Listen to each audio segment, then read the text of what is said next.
Boa noite a todos. Para mim é um grande prazer estar conversando hoje aqui com o Fernando Haddad.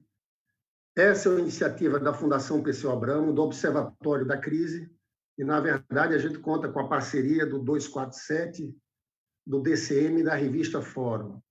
Fernando Haddad, olha, eu quando vi aquela reunião ministerial, eu acho que a sensação que eu tive, Fernando, é a de muitos brasileiros. Como é que a gente tem um presidente como esse? A gente olha para ti e vê a diferença. Na verdade, eu acho que eu te conheço, eu acho que você é uma espécie de anti-Bolsonaro, é o oposto do Bolsonaro. É preparado, tem empatia, se preocupa com o povo, sabe montar equipes, é agregador. Então, Fernando, hoje aqui a gente vai conversar sobre aquela reunião ministerial, sobre a crise sanitária, o que fazer, o que o Brasil devia estar fazendo nesse momento, sobre a situação econômica também e sobre a democracia.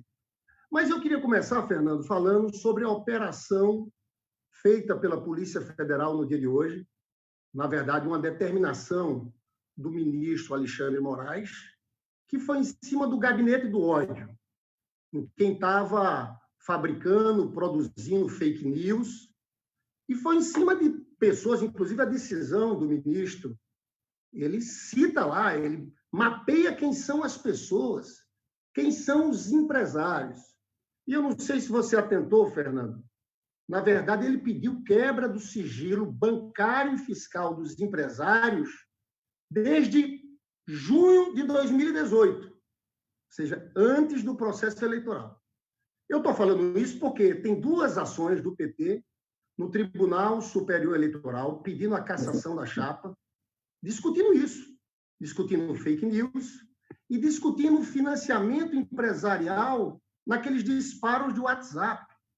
Na verdade, inclusive, houve uma matéria da Folha de São Paulo, da jornalista Patrícia Campos Melo, uma bela entrevista, uma bela reportagem, onde ela, inclusive, cita os empresários, os valores, né?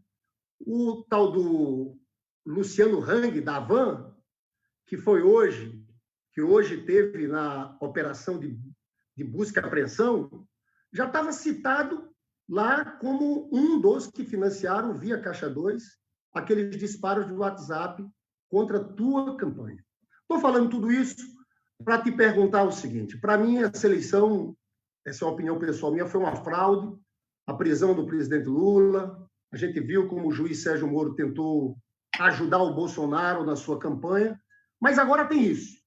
E tem essa investigação aqui, tem esse inquérito conduzido por Alexandre Moraes. Você acha que isso aqui pode fazer com que o TSE comece a fazer esse processo andar, o processo de cassação da chapa? Essa é a minha primeira pergunta, Fernando. Lindbergh, em primeiro lugar, boa noite. Parabéns pelas funções que você assumiu na Fundação Perseu Abramo. A Fundação se transforma num centro de excelência, de reflexão crítica e propositiva para o Brasil, dando ao nosso diretório nacional, à nossa executiva, à nossa presidenta Gleisi, condições de oferecer soluções para os problemas, os que não são da nossa conta, mas chegaram a nós, aos que foram criados pelo governo Bolsonaro e qualificando, eu diria como há muito tempo não se via, qualificando enormemente o papel das nossas bancadas no Senado e na Câmara. Quem está fazendo a diferença no Brasil hoje é a oposição. Se o país tem uma luz onde se inspirar, onde enaltecer a esperança do povo, é no trabalho que a oposição está fazendo, tanto na aprovação dos R$ 600, quanto no apoio a prefeitos e governadores, e agora a micro e pequena empresa. Então, eu queria te dar os parabéns. Você está numa fundação de grande prestígio, com outras fundações da centro-esquerda que estão fazendo a diferença. É óbvio que isso não tem a cobertura que deveria ter da grande mídia, mas eu estou aqui para dizer que eu sinto orgulho do trabalho que está sendo feito pelo nosso campo em defesa do Brasil. Nós estamos quase que tirando de lado o Bolsonaro e focando o Brasil. sobretudo aquela população que depende do Estado para sobreviver à pandemia. Agora, Lindbergh, todo mundo sabe como é que essa eleição foi ganha. Essa eleição foi ganha no tapetão, como se diz, da maneira mais avacalhada que se pode imaginar. Nós nos transformamos numa republiqueta a partir do momento que nós afastamos uma presidente e o Senado disse que ela não cometeu crime de responsabilidade, porque manteve os direitos políticos dela. Como é que uma pessoa que cometeu crime poderia manter direitos políticos? Isso seria uma contradição, pois o Senado afastou a Dilma e reconheceu seus direitos políticos, o que é uma contradição em termos, porque ele estava dizendo, nós estamos afastando, mas nós não temos prova nenhuma contra a Dilma. Estamos afastando porque queremos, porque tem um novo projeto de poder. Aí aquele processo absurdo contra o presidente Lula, um processo do qual eu sou advogado, e li de cabo a rabo, acusação, defesa e sentença. Você não consegue extrair uma única evidência, não estou falando de prova, não. Estou falando de evidência que justificasse aquela violência contra o Lula. Aí a mudança de jurisprudência no Supremo, para que ele fosse preso e não pudesse participar das eleições. A negativa de que ele desse uma entrevista. A liberação de uma delação que nem o Ministério Público aceitou, do Palocci, faltando 6 dias para o primeiro turno. Os processos que moveram contra mim. Olha, é uma coisa. E aí, como se não bastasse tudo isso, eu, com 20 dias de campanha só, substituí o gigante do Lula, com 20 dias de campanha, íamos ganhar a eleição, a máquina de fake news nos impediu. Porque, com tudo que fizeram, ainda iam perder, Lindbergh. Claro. Você vê a força do projeto que nós representamos, que o Lula lidera no país. A força daquele projeto era tão grande que, com tudo isso, eles iam perder. Pois montaram uma máquina de fake news, aproveitando-se do fato de que eu era pouco conhecido, evidentemente, era prefeito de São Paulo, ministro da Educação, o Lula com 40 anos de vida pública, você troca uma pessoa de 40 anos de vida pública por uma pessoa faltando 20 dias para a eleição, fake news. O Haddad isso, a Manuela aquilo, o PT aquilo, uma onda enorme. Fomos eu e o Bolsonaro para o segundo turno, nós conseguimos reverter parte da vantagem que ele tinha, o povo, uma parte do povo acordou. Tem gente que diz que se nós tivéssemos mais 15 dias para esclarecer a população do que estava acontecendo, era capaz do Bolsonaro perder a eleição. E hoje nós estamos diante de uma pessoa totalmente despreparada e quis o destino que essa pessoa despreparada enfrentasse uma pandemia, sem a menor condição, tanto emocional quanto intelectual, de liderar o país num momento tão difícil. Então, eu quero crer que é lento esse processo de tomada de consciência, e é difícil. Às vezes, uma pessoa que votou no Bolsonaro de boa fé, às vezes a pessoa resiste a falar, não é possível que tenha feito isso. Sabe? Então, a pessoa reluta a admitir que ela pode ter sido levada na onda das fake news. Mas, cada vez mais, o número de pessoas que reconhecem que foram ludibriadas cada vez cresce, a olhos vistos.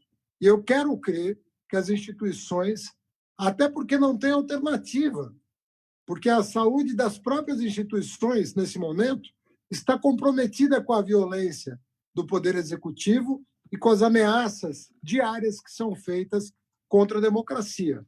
Elas começam a reagir. Até onde vai isso? Bom, nós, depois dos vários crimes de responsabilidade cometidos pelo Bolsonaro, pedimos com outros 7 partidos o impeachment do Bolsonaro, porque estão comprovados os crimes de responsabilidade e há processos no Tribunal Superior Eleitoral demonstrando o uso de caixa 2 para disparo de fake news, o que constitui 3 crimes e não 1. O primeiro, usar dinheiro ilícito. O segundo, usar cadastros ilegais. Você não pode usar o cadastro. Em terceiro lugar, para injuriar, difamar pessoas que não tinham nada a ver com o que ele dizia nas fake news. Então, temos um quadro que eu acho que a população hoje consegue compreender com muito mais alcance, em função da informação toda que foi dada, o trabalho do Intercept, o trabalho... Não é só, a gente tem que também lembrar o bom jornalismo que foi feito ao longo dos anos. Porque quando o jornalismo quer, o jornalismo presta um grande serviço. Quando ele não se deixa contaminar pela ideologia e trabalha na base do fato e traz o fato a público, é evidente que isso esclarece a opinião pública. Por mais que o Bolsonaro chame o Financial Times, Wall Street Journal, New York Times, a Folha, quem mais seja de comunista. O povo sabe que não é isso. Então, eu acho que nós estamos num momento delicado porque a tensão vai aumentar. Sabe rato acuado? O Bolsonaro vai se comportar como um rato acuado, que é o que ele é hoje. Claro. Ô, Fernando, eu acho muito grave, porque esse gabinete do ódio que eles pegaram hoje, mostraram quem são, já funcionava desde aquela época. Então, eu acho, sinceramente, que o TSE tem a obrigação de julgar essas duas AGEs, a ação de impugnação que está na Justiça Eleitoral. Para mim, era o melhor dos mundos, porque cassação de chapa significa novas eleições. Você sabe, Fernando, eu tenho uma especialização em impeachment, porque eu fui presidente da UNE, eu vivi os impeachments. Eu fui presidente da UNE em 92, vivi cada fato aquele lá, e vivi esse golpe contra a presidenta Dilma, aquela farsa, vivi cada instante daquilo. Eu tenho uma convicção, é muito difícil o Bolsonaro acabar esse governo. Eu acho que o Bolsonaro cai. As pessoas às vezes me perguntam o que falta. Falta a popularidade dele descer a menos de 15%. A última pesquisa da XP, ruim e péssimo, foi de 40% para 50%, e ótimo e bom caiu para 25%.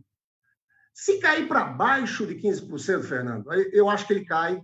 Eu não sei se vai ser impeachment ou cassação da chapa pelo TSE, porque eu achei extremamente interessante o ministro Alexandre Moraes ter pedido a quebra do sigilo de junho de 2018. Isso aqui pode ser compartilhado para essa investigação eleitoral que está no TSE. Mas por que eu acho que ele cai?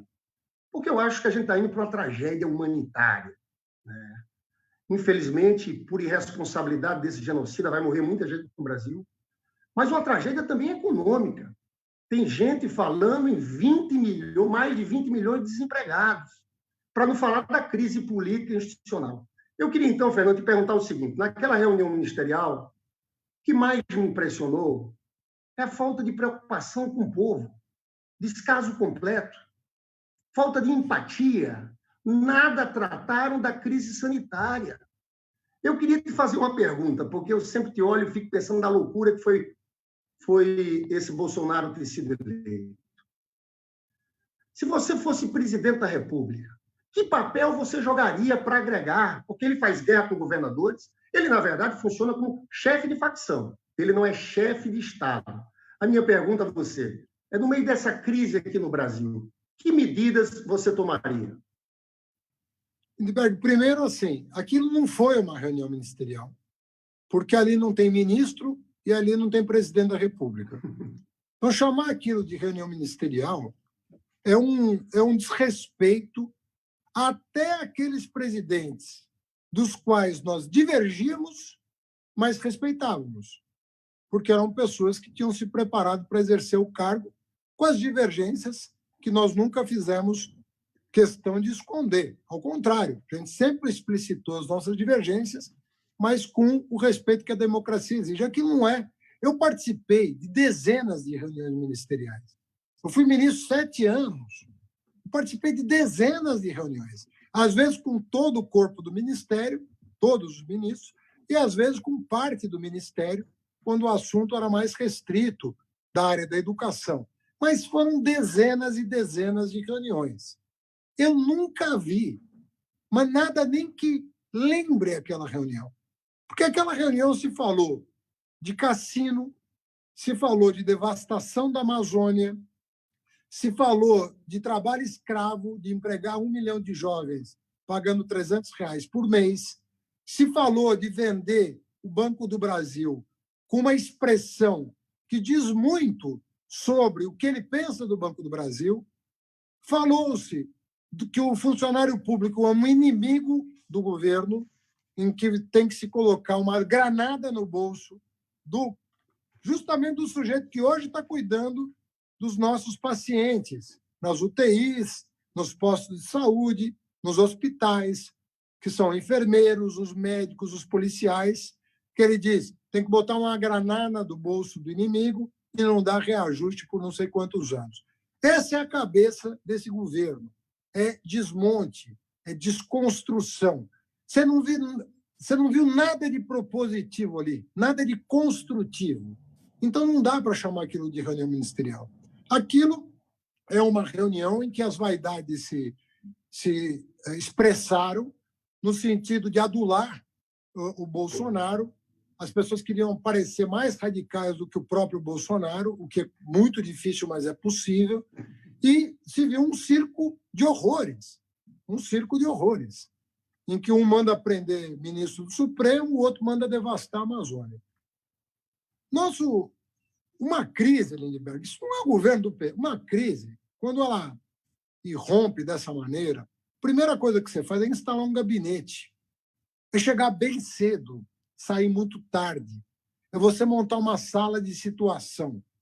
É você chamar governadores e prefeitos, estabelecer protocolos. É criar uma matriz em que cidades podem viver normalmente, com alguns cuidados. Outras vão ter que ter um isolamento. Outras vão ter que ter o bloqueio total. Outras vão ter o relaxamento, porque já vão estar saindo da situação crítica. Um país continental como o Brasil, você não pode tratar como um país pequeno, porque as realidades regionais são muito diferentes. Tem município com 2.000 habitantes, município com 20 milhões. A Grande São Paulo tem 20 milhões de habitantes. Os 38 municípios que compõem a Grande São Paulo são 22 milhões de habitantes. Isso exige protocolo. Resultado, hoje nós estamos perdidos. Os governadores, que foram aqueles que tentaram se vincular a regras de manual de como proceder contra uma crise, encontraram no presidente da República um inimigo do país. Então, quando você não tem protocolo, você veja, não se fez até hoje regulação de insumos. Primeira coisa que você tinha que fazer é regulação de insumos. Um fabricante pode vender uma máscara por 10 vezes o valor que ela tinha antes da pandemia, o álcool em gel. Você vai permitir que se exporte esses produtos, tendo a necessidade deles internamente, porque o dólar está caro e o cara quer lucrar mais? O governo tem uma proposta de abertura de leitos de UTI, está financiando os 5 a 10 mil leitos que são necessários nesse momento. As testagens estão sendo feitas para que a liberalização do comércio seja mais expedita e a gente possa voltar à normalidade com segurança sanitária. Nada disso foi feito. Se fosse o governo, se não fosse a oposição, o governo estaria pagando R$ 200 por família. Se não fosse a oposição, governadores e prefeitos não teriam pago o salário de abril em maio. Não teriam pago. Se não fosse, o governo liberou 1 trilhão e 200 bilhões para os bancos. 1 trilhão e 200 bilhões para os bancos. Sabe o que aconteceu com esse dinheiro? Eles emprestaram para o próprio governo. Eles pegaram dinheiro do governo, que não rendia juros, e emprestaram a juros para o governo.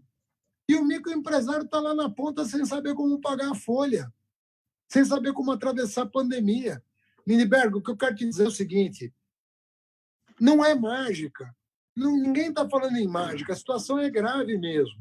Mas há um conjunto de medidas que vários países estão tomando que resultaram em um número muito menor de mortes e um número muito menor de desempregados do que o Brasil. Hoje o Brasil é o campeão mundial de mortos por coronavírus nas últimas 24 horas. É o campeão mundial de mortes de enfermeiras e médicos no mundo. por falta de equipamento profissional próprio para combater a pandemia. Ou seja, nós chegamos no topo, no pior sentido da palavra. Então, nós não temos, você não tem... Quem é o gerente da crise? Você pedir para um cidadão comum nomear. Me diz aí, quem está à frente do país no combate à crise? No mundo inteiro sabe. A Angela Merkel na Alemanha, a Arlinda lá na Nova Zelândia, o Alberto Fernandes aqui na Argentina. Você vê a liderança. Aqui você vê um inimigo da pátria. Saindo às ruas, tuitando, fazendo vídeo contra o país. É isso que nós estamos vendo.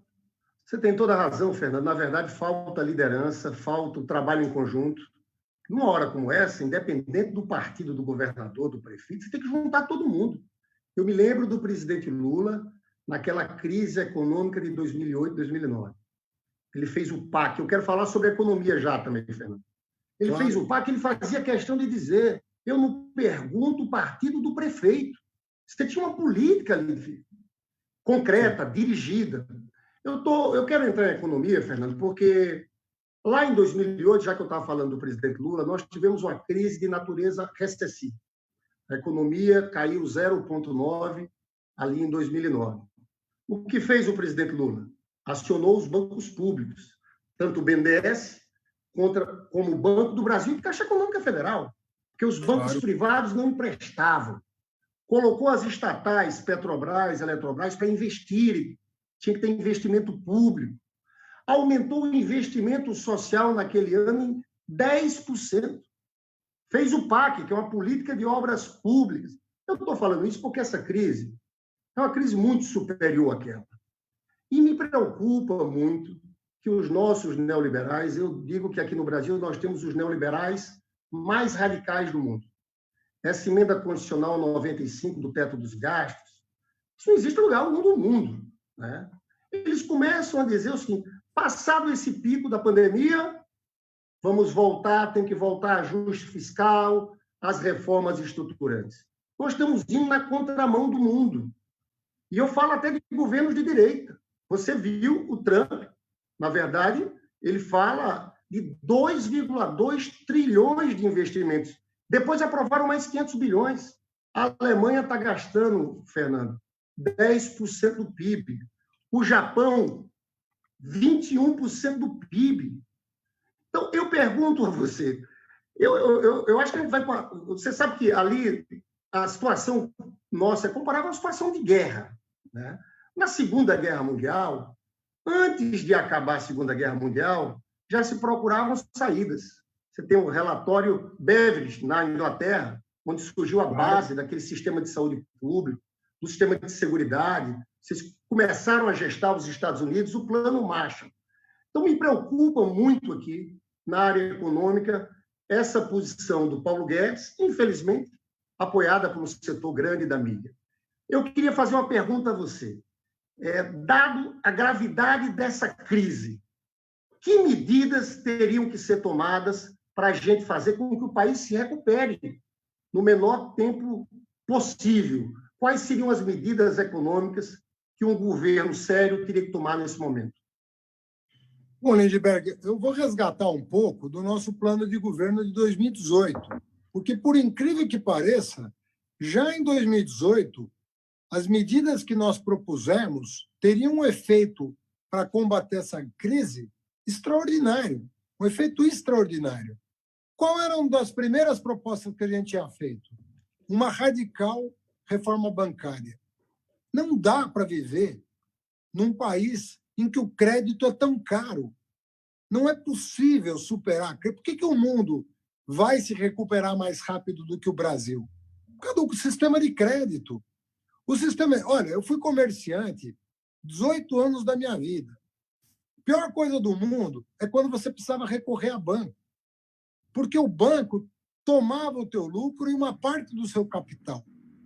O juro era tão alto que ele tomava o lucro e o capital. Então, se a gente não tiver um sistema de crédito em que as pessoas possam ter confiança no sistema, você não recupera. Então, o crédito tem que fluir, esse cartel tem que acabar. Não dá mais. A Dilma tentou. Você lembra que uma das razões pelas quais ela sofreu o que sofreu foi o enfrentamento que ela fez aos bancos. Aí o pessoal falava, não, mas ela quer baixar o juro artificialmente. Gente, eles estão com juro alto artificialmente há 20 anos. Não tem sentido um empresário pagar 30%, 40% de juro ao ano, com deflação no país. Com Selic a 3%, o cara paga 40% de juro ao ano. Se ele for descontar uma duplicata, se ele for pegar um empréstimo para capital de giro. Então, outra coisa, a reforma tributária não dá para ser como eles querem. Do jeito deles, não vai funcionar. Porque aqui, quem paga tributo é o pobre, não é o rico. Como proporção da renda, quem sustenta o Estado brasileiro é o pobre. Se o Lula teve o mérito de botar o pobre no orçamento do lado da despesa, nós teríamos que ter o mérito de tirar o pobre do orçamento do lado da receita. O pobre tem que pagar menos imposto, mas, para isso, o rico que não paga tem que pagar. Não tem cabimento o nosso imposto sobre grandes heranças, por exemplo, ser tão baixo. Você está falando de heranças de bilhões, em que a pessoa paga 4% para deixar tudo para os filhos. Bilhões! É ruim até para o filho que herda tanto dinheiro. É ruim para ele como pessoa, para o seu próprio desenvolvimento espiritual e para a sua criatividade. Você transforma a pessoa num pária da sociedade. Naquele país comunista, Estados Unidos, é entre 40% e 60%.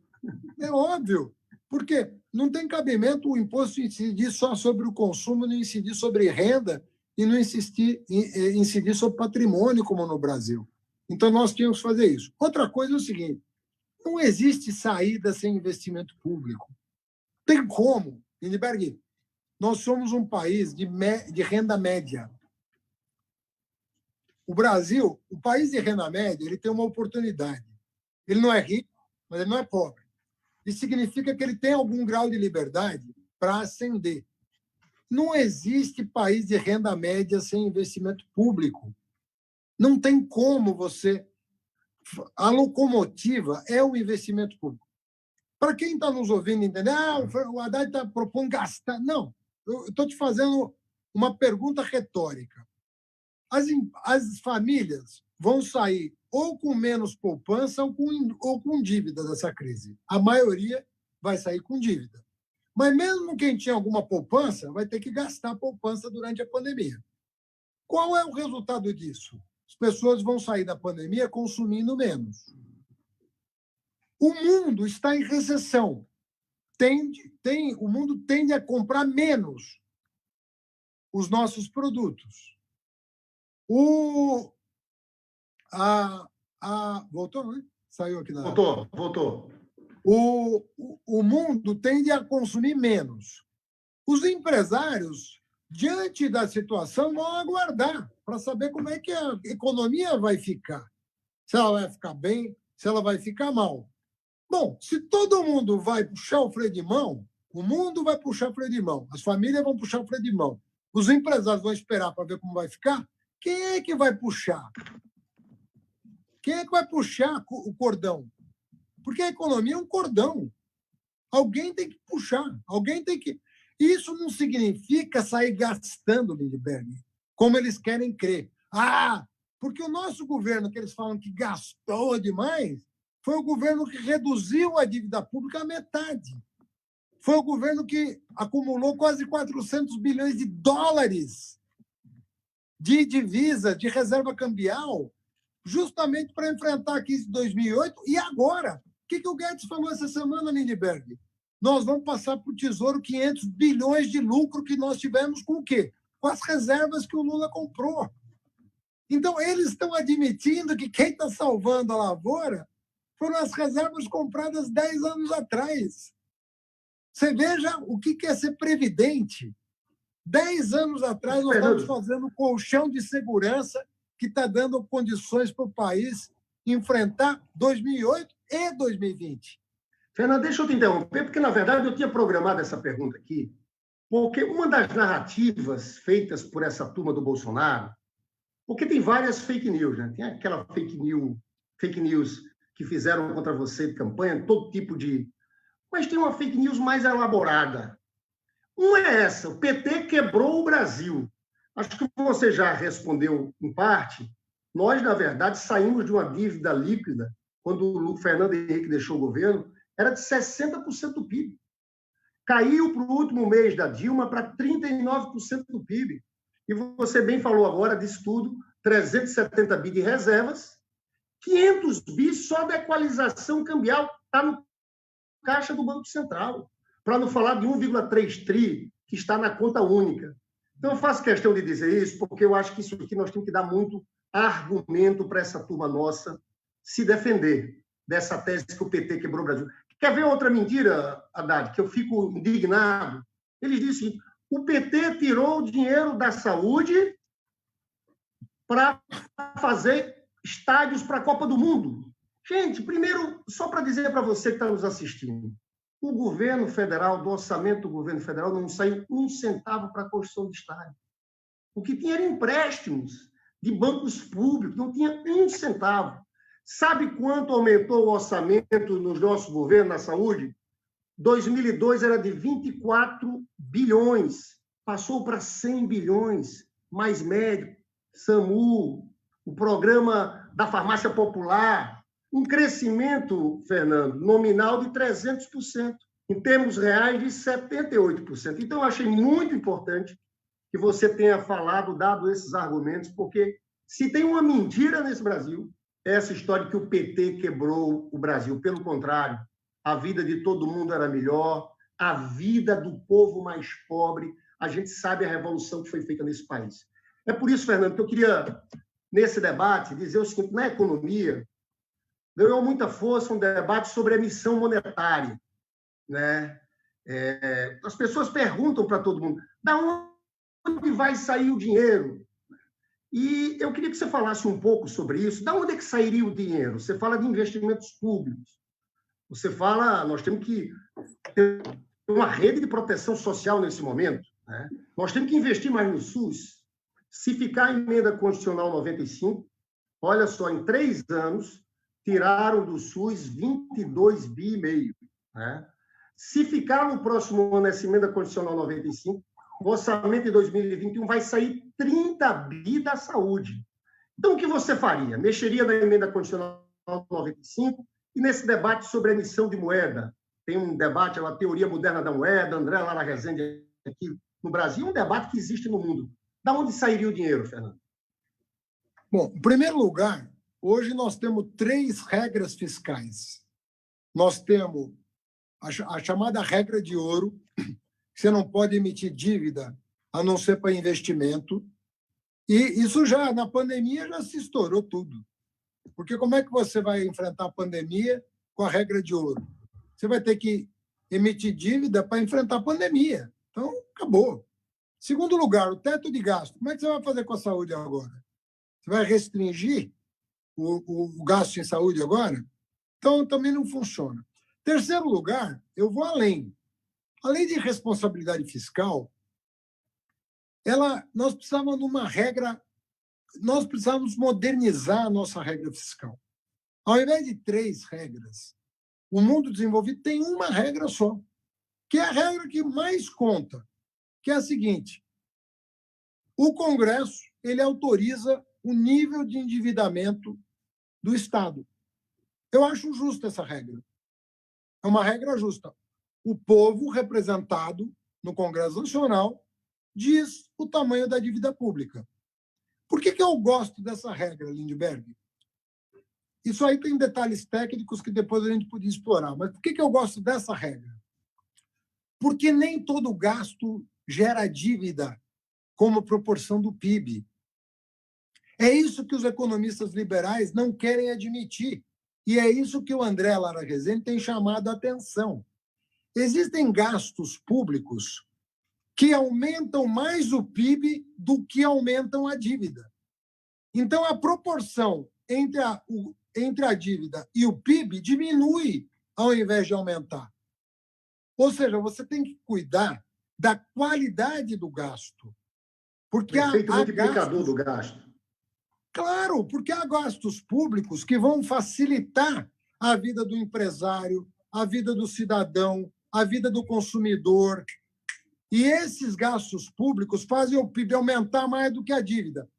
Vou, de novo, me remeter ao governo que todo mundo fala, gastou muito. Pega o Lula. O Lula pegou o Brasil com 60% de dívida. Deixou o Brasil com menos de 40% de dívida. Qual foi a mágica? Se ele gastou tanto. A mágica foi que o PIB cresceu mais do que a despesa. Então, o que ele botou na economia de dinheiro público reverteu em aumento do PIB superior àquilo que se imaginava. O PIB cresceu mais. Aí as pessoas falam, o PIB cresceu mais que a inflação. Aí eu pergunto, a despesa cresceu mais que a inflação. Aí eu pergunto, e o PIB? Cresceu mais do que a despesa. Então, a dívida caiu. Então, o liberal, ele olha assim, a despesa subiu mais que a inflação, o governo está errado. A minha resposta é, mas e o PIB? Subiu mais do que a despesa ou menos? Se subiu mais, a despesa foi boa para o país. Foi óbvio. Ô, Fernando, o que você está dizendo, olha, é completamente explicado também. Depois que tiraram a Dilma, continuaram com a política de ajuste fiscal. Era corte, corte, cortes. A dívida subiu de 39, a dívida líquida, para 51,7. Eu, inclusive, gosto de trabalhar com o conceito de dívida líquida, porque o dívida bruta engana. A dívida bruta está dentro das reservas, está dentro do que tem no BNDES. Então, a política de austeridade, na verdade, piorou a situação da dívida. Tem que ter crescimento econômico. Tem um estudo do IPEA muito interessante, na época que o Márcio Postman era o presidente, o João Sipsu, sempre era um economista, trabalhou lá também, que falava o seguinte, o multiplicador da saúde, ou seja, cada R$1, cada 1% a mais investido na saúde, significava 1,8 a mais de crescimento econômico. Então, tem gasto público, investimento público, que é fundamental, principalmente num momento como esse, que é uma crise de natureza recessiva. Sabe qual que é a palavra-chave, Lindbergh, para resumir? É a qualidade do gasto. É a qualidade. Se você não tiver atenção à qualidade... Porque tem aquele economista, um velho economista, que fala assim, não, um país com... Porque o Keynes tem uma frase que atrapalha. O Keynes falou assim, olha, no momento da depressão, enterra a garrafa, gasta dinheiro enterrando garrafa. Como nós fizemos nos anos 30, Lindbergh, nós queimamos café. O Estado brasileiro comprava café para queimar. Não era para vender, era para queimar. Não tinha mais onde estocar café. A economia mundial estava numa tal recessão, não tinha nem onde estocar mais café. O Estado brasileiro comprou café para queimar. Então, na visão desses velhos economistas, qualquer tipo de gasto vale a pena numa recessão. A economia moderna mudou isso. Fala, bom, mas se eu tenho que gastar para mover a economia, para que eu preciso me endividar? Se eu gastar bem, eu tenho um retorno desse investimento que vai fazer meu PIB crescer. Eu não vou precisar me endividar como proporção do PIB, porque eu vou fazer o investimento correto. Então, o segredo hoje da moderna economia é fazer o investimento correto. E aí você vai ter o melhor dos mundos, que é ativar a economia, aquecer a economia com redução de dívida. E aí você fala, esse milagre é possível? Esse milagre foi possível durante 12 anos. Nós fizemos exatamente isso. Aumentamos o investimento e a dívida caiu. Fernando, deixa eu te falar uma coisa. Eu queria entrar num tema aqui, que é o tema da democracia também. Essa maluquice que nós estamos vivendo aqui no Brasil. Eu me lembro que naquele processo do golpe contra Dilma, eu estava lá no Senado, o Joaquim Barbosa até me surpreendeu, o Joaquim Barbosa, que era ministro do Supremo, numa entrevista que ele disse, olha, o afastamento de uma presidente da República desse jeito, isso pode criar um desarranjo institucional violentíssimo. O que a gente viu de lá para cá é uma loucura. né? A prisão do presidente Lula, uma parte do judiciário agindo como partido político, do Ministério Público também, a eleição do Bolsonaro e essa situação que a gente está hoje. Tem divisão na Polícia Federal, tem uma parte que é ligada a uma extrema-direita bolsonarista. Bolsonaro quer aparelhar, de fato, a Polícia Federal para virar uma polícia política. Tem uma outra ala que é ligada à direita lavajatista. Tem tudo, tem de tudo. Eu fico pensando como se pode governar depois. Eu tenho certeza que nós vamos voltar ao governo desse país o mais breve possível, Fernando, porque a vida do povo, neoliberalismo é crise, aumenta a desigualdade, aumenta a pobreza. Mas até para a gente voltar para o governo, eu perguntaria a você, se você virasse presidente da República, o que teria que fazer para reorganizar uma reforma do Estado? Seria necessário um novo pacto social? Uma Assembleia Nacional Constituinte? Então, essa é a pergunta que eu quero fazer de médio prazo em relação à democracia e a esse desarranjo institucional. Mas tem um de curto prazo, que é a possibilidade de um golpe, né? O que fazer no momento? Que tipo de frente? O que é que a gente tem que fazer para impedir qualquer tipo de golpe? A gente viu a declaração do general Heleno, sexta-feira, né? Sinceramente, eu queria que você falasse um pouco do papel dos militares. Para mim, existe uma unidade grande do Bolsonaro com esse setor. Eu acho, muita gente fica falando da possibilidade de golpe militar por parte do Bolsonaro, né? Se bem que ele trabalha também com a hipótese de endurecer o regime, de fechando o regime, via, por exemplo, aparelhamento da Polícia Federal.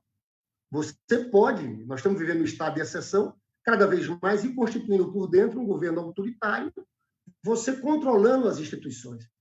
Então, a pergunta que eu faço também, você acha que Bolsonaro, que sempre defendeu a ditadura militar, ele tem forças para tentar dar um golpe? Em 64, eu diria que o golpe teve um apoio muito mais amplo. Auro de Moura Andrade declarou vago o cargo de João Goulart quando João Goulart estava no Brasil, era o presidente do Congresso. O presidente do STF, Álvaro Ribeiro, foi lá na posse de Ranieri Mazzilli.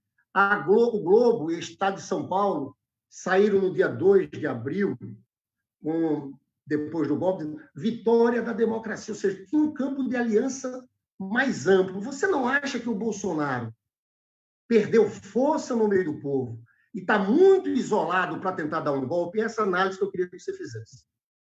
Então, vamos por partes, que eu acho que, assim como a gente fez com a economia, a gente tem que entender esse cenário institucional com mais profundidade. Primeira coisa que a gente tem que entender, não existe uma instituição monolítica. Nenhuma instituição é monolítica, nem o Exército é monolítico, muito menos as Forças Armadas. Você sabe que há distinções importantes desde a República, desde o começo da República, Marinha, Exército, Aeronáutica, sobretudo Marinha e Exército, lá no passado remoto, tiveram diferentes visões sobre crises institucionais. Então, vamos pegar o golpe de 64. Tinha uma parcela pequena de militares que queriam garantir a eleição de 1965. Era uma parcela pequena, que logo foi afastada, mas existia uma parcela que entendia que as eleições de 65 deveriam ser garantidas. A UDN, que sempre foi golpista contra o trabalhismo, achava que ia ter eleição em 65 com os militares. Apoiou o golpe, achando que eles iam garantir a eleição no ano seguinte. O próprio Juscelino estava preparado para disputar as eleições de 65. O que significa dizer que nós podíamos ter uma eleição em 65 com Carlos Lacerda e com Juscelino Kubitschek. Como poderíamos ter tido uma eleição em 38, quando o Getúlio deu o golpe do Estado Novo, entre o Oswaldo Aranha e o Armando Salles Oliveira? Então, o problema do golpe é que o golpe entorta a boca. É o cachimbo que entorta a boca. O cara gosta. E aí não quer sair mais. Entendeu? Esse é o problema de golpe. O cara não sai mais. Então, em 65, um grupo queria garantir, perdeu. Depois teve um golpe dentro do golpe. Quando acontece em 67, depois do Costa e Silva, teve um golpe dentro do golpe que endureceu o regime, mas tornando o regime praticamente totalitário. Não autoritário, totalitário. era pancada, era para valer mesmo. Era matar gente, torturar gente, acabar com as organizações, acabar com os sindicatos. Depois, quando veio o Geisel, também tem uma divisão nas Forças Armadas. O Geisel querendo levar o país para a redemocratização lenta, gradual, tudo aquilo que a gente sabe, mas o Heleno era um carregador de pasta do Silvio Frota que era a linha dura e não queria a redemocratização. Então, o Heleno ele já vem do porão da ditadura. Ele era o carregador de pasta do general que não queria democracia. Então, a cabeça dele foi formada nos porões da tortura. Por isso que eles ficam enaltecendo o ditador, porque eles eram dessa linha do exército, que torturava mulher, que torturava criança, que matava pessoas indefesas, que prendia arbitrariamente sem julgamento, que jogava ao mar corpos de pessoas. O Bolsonaro é dessa corrente, é da linha mais vil dos militares. A corporação não é isso. Eu me recuso a acreditar que as Forças Armadas sejam isso. Me recuso a acreditar que não haja patriotas nas Forças Armadas, nacionalistas nas Forças Armadas, pessoas orgulhosas do Brasil nas Forças Armadas. Então, deve existir bolsonarista, claro que deve existir, como existia apoiadores do Silvio Frota, ou do chamado dos três patetas, como Ulisses Guimarães se referiu ao triunvirato que substituiu Costa e Silva na presidência. Percebe? Então, eu acho que nós não devemos trabalhar com a hipótese da corporação querer dar um golpe. Quem quer dar um golpe é o Bolsonaro, com o apoio de uma parte, de um segmento da sociedade. Mas esse segmento da sociedade representa o quê hoje? Quem quer uma ditadura no Brasil ou um governo fascista de tipo totalitário?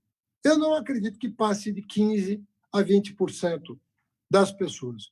Por isso que eu acho que ele saiu com 56% de ótimo e bom, está em 25%, caiu para 33%, parecia um patamar estável, caiu para 25%, pode ser que ele se estabilize um pouquinho, mais algum tempo, mais um mês, 2 meses nesse patamar, mas eu acho que o núcleo duro do bolsonarismo, que é o núcleo fascista da sociedade brasileira, ele fica em torno de 15% a 20%. Essa é a minha opinião, que estudo a sociedade brasileira há 30 anos que eu estudo essa sociedade, do ponto de vista jurídico, econômico, filosófico e social. Eu não acredito que haja mais do que 15% a 20% de, vamos dizer assim, bolsonarismo raiz, fascista mesmo, que é a favor da violência, do uso da força, como se isso fosse resolver os nossos problemas históricos. Eu não acredito. Portanto, eu acho que ele está enfraquecido para dar um golpe, mas não é por falta de vontade. Lembrando que em 64 os governadores apoiaram o golpe. Ademar de Barros, Magalhães Pinto, o próprio Lacerda do Rio de Janeiro. Agora a situação é diferente. Porque eles achavam que ia ter eleição no ano seguinte. Muitos deles entraram no conto do vigário do golpista. Esse é o conto do vigário do golpista. Olha, eu vou dar um golpe, mas em um ano eu saio. Fernando, mas como corrigir esse desarranjo institucional no futuro? O que fazer? É a Assembleia Nacional Constituinte? O que é? Como reorganizar, fazer uma reforma desse Estado? O trauma é tão grande, eu acho que o trauma institucional é tão grande, que eu acho que as próprias instituições vão... Olha, veja a atitude do Supremo como mudou. Eu acho que toda instituição pode ser alvo de crítica. Não tem problema nenhum. Eu acredito, por exemplo, em 2016, o Supremo mudou a jurisprudência sobre prisão em segunda instância com foco numa pessoa, que era o Lula. Esses caras julgaram o Lula em 1 ano e meio, em segunda instância. Lindbergh, é quase impossível você julgar uma pessoa. Eles entraram com a ação contra o Lula, se eu não me engano, em junho de 16. Em janeiro de 18, 1 ano e meio depois, o Lula estava condenado em segunda instância. Sabe quantas vezes isso aconteceu na história do Brasil? É muito... ainda mais num caso em que não tinha prova, entendeu? Então, aquilo lá foi tudo montado para o Lula não participar das eleições de 2018. Inclusive a mudança de jurisprudência, inclusive o fato dele não ter podido assumir a Casa Civil, inclusive o vazamento ilegal e criminoso do Moro, do áudio que ele gravou ilegalmente. Ou seja, esse trauma vai ter consequência. O Ministério Público vai entender, o Judiciário vai entender, todo mundo vai entender que nós vamos ter que repactuar a democracia no Brasil. Entende? Agora, a forma é muito difícil antecipar, entendeu? Porque depende de uma série de variáveis conjunturais, entende? Eu não sei se vai se criar a ideia de que é preciso refazer a Carta por Assembleia ou se as instituições vão topar uma reforma do Estado séria, comprometida com apoio popular, com debate popular, com apoio da sociedade civil. Mas eu acredito que uma reforma haverá. Fernando, estamos chegando já ao fim. Eu queria te fazer uma pergunta, se der duas. O bom de conversar contigo, que você é uma liderança política, mas é um intelectual que pensa o Brasil, que pensa o mundo. Um número cada vez maior de autores falam sobre a incompatibilidade entre neoliberalismo e democracia. Eu queria explorar isso contigo. A gente não pode esquecer que o primeiro país do mundo onde foi aplicado as políticas neoliberais foi na ditadura do Pinochet. Né? É ali que os discípulos de Milton Friedman foram para lá, naquele período, implantar aquele programa. Depois, na ditadura do general Videla, na Argentina, com o ministro da Fazenda, Martín de Oz. Né? Depois teve Reagan, Thatcher, e nós vivemos os anos 90 aqui na América Latina. O economista-chefe do Consenso de Washington, um sujeito chamado John Williams, ele dizia, olha, tem que se ter cuidado com o ritmo de implantação dessas políticas, porque elas podem derrubar os governos por impopularidade. Foi o que aconteceu na América Latina. Caiu Fernando Henrique, Collor, depois Fernando Henrique, o Menem na Argentina, De La Rua, aquela crise na Argentina, Carlos André Pérez na Venezuela, e houve vitórias de governos populares em toda a América Latina. A vitória do Bolsonaro, esse momento novo que a gente está dizendo, não significa, por parte das elites, um sinal de que eles querem aplicar essa política de todo jeito, porque, democraticamente, numa vida democrática, é difícil um programa político como esse ser aprovado. Foi o caso. Prenderam o Lula por quê? Porque Lula ganharia as eleições. Então, eu queria saber da tua opinião sobre neoliberalismo e democracia nesse momento de profunda hegemonia do capital financeiro. Eu diria para você, Lindbergh, que nós temos que fazer uma mediação para fazer as pessoas que estão nos ouvindo compreender o que eu vou dizer. A mediação é o seguinte: eu acho a democracia incompatível com o aumento da desigualdade. O aumento da desigualdade é o coveiro da democracia. Você não tem como convencer as pessoas de que você está indo para um rumo positivo, aumentando o fosso que separa as pessoas entre pobres e ricos, entre pretos e brancos, entre trabalhadores e empresários. Não tem como você convencer as pessoas. Esse fosso que separa as pessoas, porque a democracia tem alguns pressupostos. E um dos pressupostos da democracia é algum nível, né, de segurança para o cidadão no que diz respeito à sua família, ao seu sustento, à sua alimentação, à educação dos seus filhos, à saúde pública, à segurança. Então, tem um patamar de serviços públicos, de bens públicos, que precisam ser oferecidos para as pessoas para que elas pactuem a democracia. A democracia é um pacto, sabe? É um pacto em que a gente quase que assina um documento dizendo, nós vamos viver dessa maneira. Então, eu diria para você que a desigualdade, o aumento da desigualdade é incompatível com a democracia. Você pode até ter uma estabilidade. Existem países, por exemplo, a China é desigual, mas ela é desigual há tanto tempo e é tão estável a desigualdade que a democracia convive com ela. Mas, em geral, o neoliberalismo implica em mudança para pior no que diz respeito à desigualdade.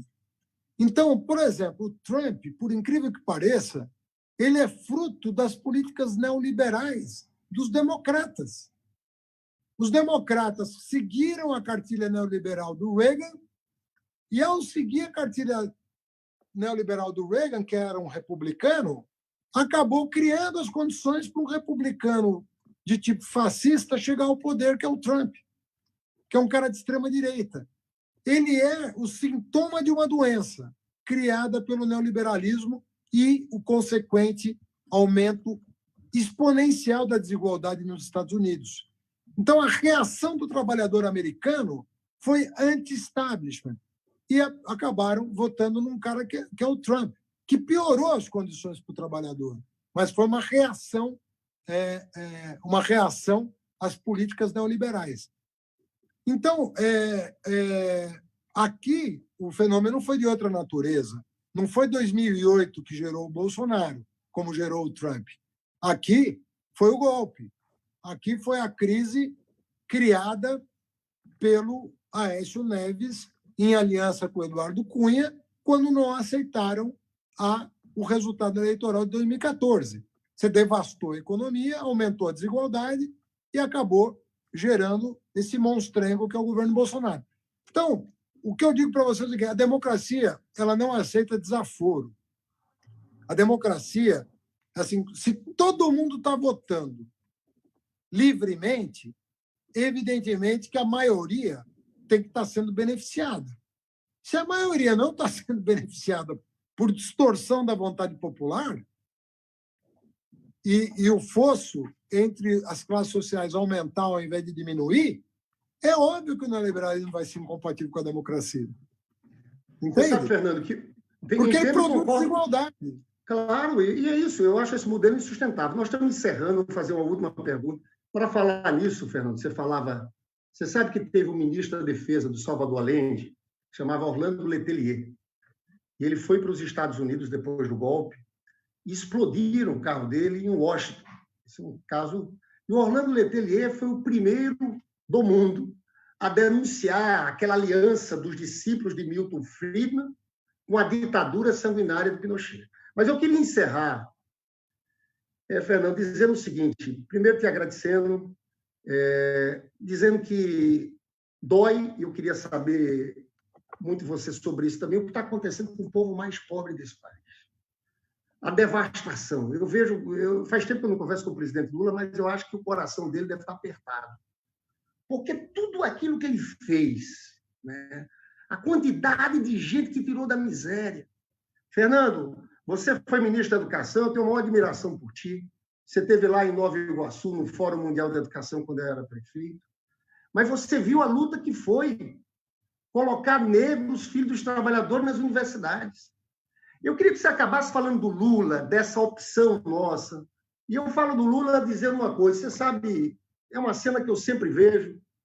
Você sabe que tem essa questão racial no Brasil, e por isso, quando eu falo da juventude negra entrando na universidade, foram quase 4 séculos de escravidão. Tem uma cena que, para mim, é a cena mais memorável do governo do presidente Lula. Foi Lula indo ao Senegal, com Benedita da Silva, com Gilberto Gil. Gilberto Gil, inclusive... Você estava, Fernando. Ele foi lá na Ilha de Gorré. Na Ilha de Gorré. Lá tem um portal do Nunca Mais. O Gil tem uma música linda sobre a Ilha de Gorré, né? Passaram 20 milhões de pessoas que foram escravizadas. E o presidente Lula fez um discurso que eu considero um discurso histórico. Todo mundo chorando e ele pedindo perdão aos africanos pela escravidão que foi feita por europeus, mas também por brasileiros. Eu queria que você encerrasse falando disso, tudo dessa nossa opção, que é encarnada muito na figura do presidente Lula.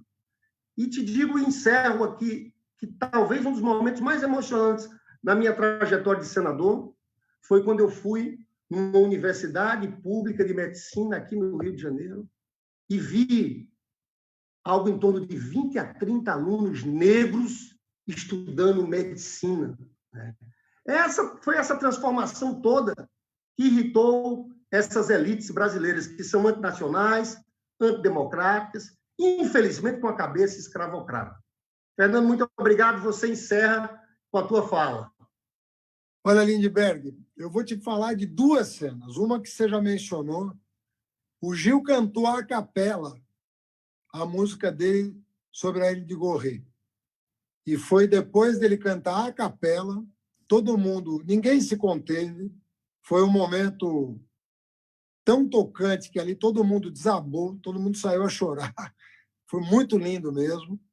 E depois do Gil cantar, o Lula fez esse discurso histórico, primeira vez que um presidente da República brasileiro pede desculpas por tudo que o povo africano sofreu no Brasil na condição de escravo.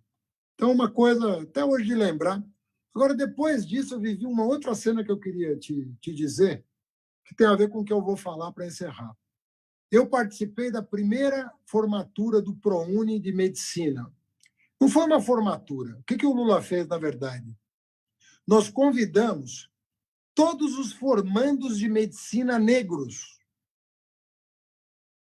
Todos os formandos de medicina do ProUni, no 6º ano do programa, nós tínhamos vários formandos de várias faculdades. Trouxemos todos para Brasília. Quem quis vir, quem pôde vir, veio a Brasília. E nós fizemos uma solenidade. Estava a Ana Estela e eu, que formulamos o ProUni. Estava o Lula, que fez questão de tirar fotografia com cada um dos futuros médicos do ProUni. E ali a maioria era de gente negra, era do povo negro. E eu nunca vi um médico negro, nunca tinha visto um médico negro. Então aquilo me emocionou tanto, porque me veio à cabeça na hora o que eu tinha vivido, o pedido de perdão. Mas o pedido de perdão veio acompanhado de medidas efetivas de emancipação real, concreta, da classe trabalhadora, dos negros do Brasil. Então, essa combinação de reparação histórica com ação governamental, com resposta histórica, prática, que incide sobre a vida das pessoas. Por isso que eu quero te dizer o seguinte, quero terminar dizendo para você o seguinte, nós plantamos as sementes da liberdade nesse país. Elas vão florescer antes das sementes que o fascismo plantou. O fascismo não tem como vencer essa juventude. Eles vão florescer antes. Enquanto o Bolsonaro está semeando o fascismo, nós já estamos vendo as flores da primavera florescer. Claro. Nós vamos ver os frutos do que nós plantamos em muito pouco tempo. Essa juventude universitária, que é a expressão da nacionalidade, que não é mais a expressão da elite branca, mas da nacionalidade brasileira, do indígena, do negro, da mulher pesquisadora, do homem trabalhador, do camponês, eles não vão deter. E eles vão perder a batalha porque vai vencer a esperança mais uma vez. E dessa vez com a educação como estandarte do novo Brasil. Você pode contar com isso, porque isso vai acontecer. Ô, Fernando, muito obrigado, viu? Foi bom a gente ter falado do nosso presidente Lula. Eu tenho certeza que Bolsonaro vai ser derrotado. E eu ainda vou te ver presidente da República, viu, Fernando? Um abraço, muito obrigado a todos, viu? Grande abraço. Tudo de bom, Lindbergh.